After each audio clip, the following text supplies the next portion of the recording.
time to eat. What are you hungry for? Sit down and get ready to consume an abundance of fantasy football knowledge from Ross Tucker and Joe Dolan. Feed me now. I'm starving. On the Fantasy Feast Eatin' Podcast. Yeah, let's eat, baby. It is the Fantasy Feast Eatin' Podcast, part 2 of the show that's so nice. We do it twice each and every week to get you ready to set your fantasy football lineups or your DFS lineups, or maybe you just appreciate the analysis from my guy, Joe Dolan, every week. I'm Ross Tucker, former NFL offensive lineman, bunch of different podcasts, bunch of media gigs. Do this show twice a week. At Ross Tucker NFL is where you can find me, Twitter, Facebook, Instagram, even youtube.com/Ross Tucker NFL. All of our shows are posted at Ross Tucker Pod, and that's where you can see the highlight clips of the other shows, or youtube.com/Ross Tucker NFL. He is Joe Dolan. He is my friend. He's a friendly guy at FG_Dolan. Here's what I'd like you to do. I'd like you to go to fantasypoints.com. I'd like you to use the code FEAST. And there's two reasons for it. Number one, to support Joe and his new business during a pandemic. Not exactly ideal time to start a new business. He deserves it. He's worth it. And more importantly, forget Joe. It's ridiculous value. Price it out against the other competitors, the other sites that are out there. It's really not even close. You get like twice the information at least for half the money. I mean, you play fantasy football because you think you understand value. How's that the value? How you like them apples? Twice the content, half the price. Fantasypoints.com, code FEAST. Joe, you can use it. You can steal that from me if you want. Okay. Twice the content, twice the insight, half the price. Love it. Oh, I really like that, Ross. It's like you're good at. It's like you do this for a living or something. Talking. Yeah, that's really nice. I like that. All right, let's go. Raiders, Chargers. Justin Herbert's really good. They just lose games. And the Raiders, I was kind of impressed how they were able to grind out a win. What do you think of this fantasy matchup? Well, they really did grind out a win in really bad conditions. Josh Jacobs had 31 carries. So I guess we could say you can obviously say he's healthy at this point. I kind of throw out last week with the Raiders passing game because of the conditions in Cleveland. It was so windy. I think Henry Ruggs, Nelson Aguilar are kind of wide receiver threes. Darren Waller remains a tight end one. It's just it was just a tough game last week for the Raiders. Derek Carr throwing for just 112 yards. The wind was so bad, but obviously Josh Jacobs is your guy. At 31 carries last week shows you how much confidence they have in him right now. What about on the other side? Well, the Chargers. It's unbelievable. They clearly have their franchise quarterback, and they still can't find ways to stop charging. It is utterly incredible. Keep an eye on the backfield, though. Justin Jackson has taken over, but also they have this guy, Troy Maine Pope, who, by the way, got dinged up. I think he's going to be okay. He passed the concussion protocol, and he ran harder than Joshua Kelly did. So I think Justin Jackson right now is far ahead of Joshua Kelly in this backfield and is an RB2, while Kelly is probably on your bench. Herbert is in your lineup, as are Mike Williams and Keenan Allen. I can't believe it's unbelievable all the guys who are on this team who are scoring touchdowns for them. Donald Parham, and last week Gabe Neighbors scores a touchdown, and Hunter Henry can't get in the damn end zone. It's unbelievable, but yeah, it's certainly Hunter Henry's a guy you have to play at this point with guys like Kittle injured. You just kind of have to suck it up. He's just been snake bitten in the touchdown department. Let's get to Steelers, Cowboys. Ugh. Pittsburgh going against a really bad defense that somehow got 4 turnovers against the Eagles. Your thoughts on who in particular they will ride in this game? Yeah, I think it's going to be James Conner, but I would start everybody. Juju, Deontay Johnson. I know Deontay Johnson was so frustrating last week, catching just one pass. But Dallas's defense is bad. If Carson Wentz didn't play like he was actively trying to turn the football over, the numbers would have been way worse in that game for Dallas's defense. You just play everybody from Pittsburgh, including Eric Ebron. You can play him as well. Again, talking about that tight end position, somebody you can pick up. Maybe he was out there on the waiver wire if you lost George Kittle. This is an across-the-board start for the Pittsburgh offense. Cowboys going against the Steelers defense. It sounds like Garrett Gilbert or Cooper Rush will be the starter. They gave DiNucci a 1-week spin, Joe? I don't know what's going on here. I mean, this offense is terrible. I mean, the only guy I feel anyway decent about is Zeke Elliott. And I don't even feel great about him. The offense is so bad. This is such a bad matchup.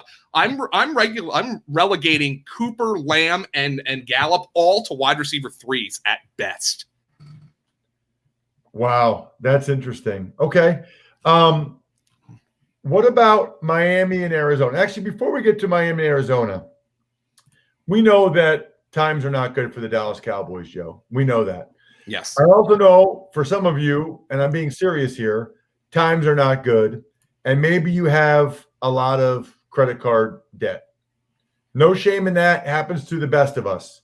The average interest rate on credit card debt is over 18% APR.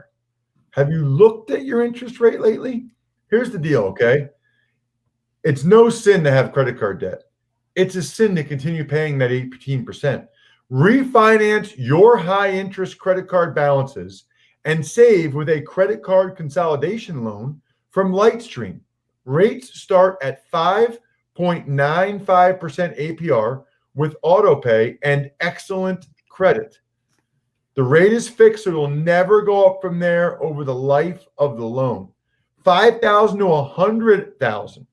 You can save even more with an additional interest rate discount if you go to lightstream.com/feast. Basically, feast is the key to everything. lightstream.com/feast. Subject to credit approval. Rates range from 5.95% APR to 19.9% APR, include 0.5% auto pay discount. Lowest rate requires excellent credit. Terms and conditions apply, and our offers are subject to change without notice. Visit lightstream.com/feast for more information. I want more information from you, Joe Dolan, and I want more information as it relates to Tua time and the Dolphins against the Arizona Cardinals. Tua didn't exactly light up the place, Joe. No, and I mean, here's the deal. He didn't need to light up the place. Now, he didn't look comfortable at the beginning of that game last week, but he didn't need to light it up because Jared Goff turned the ball over 4 times. The Miami defense got in the end zone, and the special teams got in the end zone with Jakeem Grant on a punt return. So it turns out, I actually looked this up. They had fewer than 150 yards from scrimmage. They were the first team, the Miami Dolphins last week against the Rams, to win a game by 10 or more points while gaining 150 or fewer yards from scrimmage since the Rex Grossman-led Bears in 2006. And Grossman in that game, it was against Minnesota, threw 3 interceptions and had 34 yards passing. So, I mean, it just shows you just how rare that is what they did. They cannot win like that going forward, but very obviously, Brian Flores is a good coach and he's a very good defensive coach. But for Miami, there is really only one guy I feel anyway decent about for fantasy. That's Devontae Parker. He had 1 catch last week. It happened to go for a touchdown. But the Tua has downgraded this offense across the board for me. And that's not a knock on Tua. It's just that we know how Ryan Fitzpatrick plays. And that's what's going on there. So across the board, Tua has knocked this offense down for me. And on top of that, Myles Gaskin has a sprained MCL, so he's going to be out. Matt Breida, we're recording this on Wednesday, did not practice today. So we could be looking at Jordan Howard in the backfield. Not exactly an inspiring offense for the Miami Dolphins.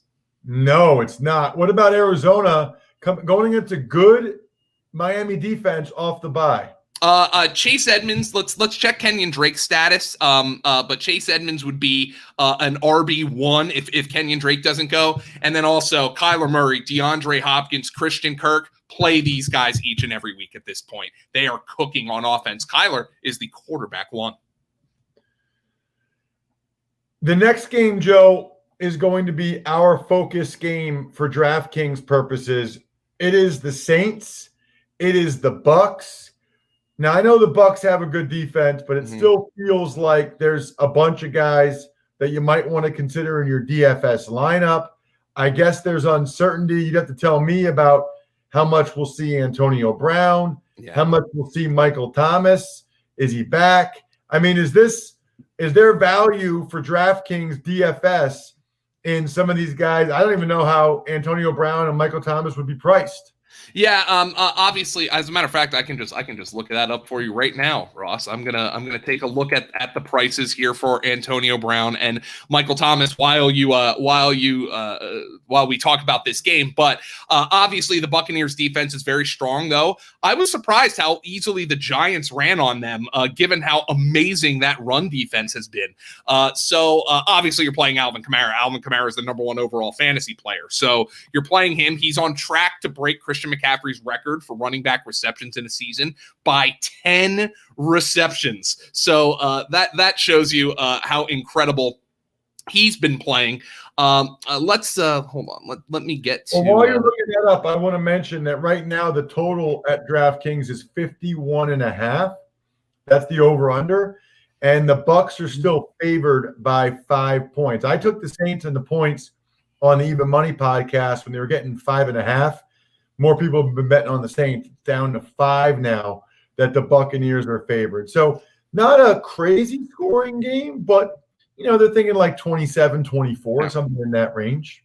Okay, so Michael Thomas is 6,900 on DraftKings, and Antonio Brown's 5,500. So you're not getting much of a discount with either one of these guys. It's obvious, though, that the Saints don't have anything at wide receiver they trust outside of Michael Thomas. Marquez Callaway was out last week, so there was a lot about their injury report we don't know. But obviously, if Michael Thomas plays, you have to put him in your lineup. They clearly miss him. What about on the Bucks on the other side? For the Bucks, Ronald Jones is now kind of an RB3. He fumbled last week, and they kind of benched him. So Leonard Fournette is the more is the safer play in that backfield. And the question now becomes for the Bucks. Mike Evans has averaged over 20 fantasy points a game this year when Chris Godwin is out. He's averaged under 8 fantasy points per game when Chris Godwin is in. Is Chris Godwin with that finger injury going to play? And on top of all of that, Antonio Brown's going to have some sort of role. Bruce Arians has said so. I think Brown's a wide receiver 3. I think Evans is a wide receiver 2, and I would knock him down to a wide receiver 3 if Chris Godwin plays. Got it. Okay, last but certainly not. Oh, what about Antonio Brown, Joe? He's a wide receiver 3 this week, low end. Understand it could be 6 catches, it could be 3 catches, but Tom Brady did feed Antonio Brown in their one game together with the Patriots last year. What about at DraftKings DFS for Antonio? He's 5,500, so there's no discount here, which I think is probably. I mean, he's cheaper than Michael Thomas by quite a bit. The question is how many people are going to be willing to play him coming off this extended rest at a price which isn't a massive discount compared to some other guys. I would actually think that's going to suppress his ownership a little bit. Got it. Okay, fair enough. Finally, Patriots, Jets, Monday night. Oh, my Lord. Yeah, I mean, are there any guys that should be in a fantasy lineup for anyone in this game? Here's the problem. Jamison Crowder would be one of the guys I'm okay with, but you have to wait till Monday. James White is a guy in the Patriots backfield who he's had games with 9 targets and games with 2 targets. You can't trust him. Damian Harris has had big games and tiny games. You can't trust him. I guess the one guy for New England who you might be able to consider if you're desperate at wide receiver is Jacoby Myers, who has consistently outplayed N'Keal Harry. But Ross, I mean, I know it's going to sound like we're cutting this off early. This game is a wasteland for fantasy. Yeah, I mean, we know about the Jets, unfortunately. You went through the Patriots. So that'll do it. That was what they call a narrow fantasy matchup to discuss. I did have one question for you, Joe. Sure. I don't know when this question came in, so I might be late to it. It's from Bob Decker in Wilkes-Barre, Pennsylvania. Okay. Hi, Rob. Frequent listener to your podcast. While I listen to as many pods as I can, the essentials are you, PFF, Locked On, and Yahoo. Have a running back decision for a sleeper dynasty league. So it looks like this was from a while ago, and I apologize, Bob Decker, that I didn't get to it. We didn't really have time most times. Mark Ingram, Benny Snell, Darwin Thompson, and Dari Ogunbowale are on my that was from ages ago. Should I drop any of these for any free agents? I was considering Bonifant from the Panthers. This is actually entertaining. As the new coach was quoted as not wanting to play CMC every play. I have, but want to keep CMC, Boston Scott, Justin Jackson. Have James Conner, but I'm on the fence. I would say, Bob, keep James Conner. Yeah, that was clearly from a while ago because Mike Davis is the backup in Carolina. So anyway, Bob, thanks for your question. But yeah, that was from a while ago, Ross. I mean, Bonifant's not even on the team anymore, I don't think. Ogunbowale? I mean, some of those names, Bob, I screwed you there. That's my bad, Bob. Send me an email. I'll send you something if you want it. Other than that, I'm stuffed. We're done.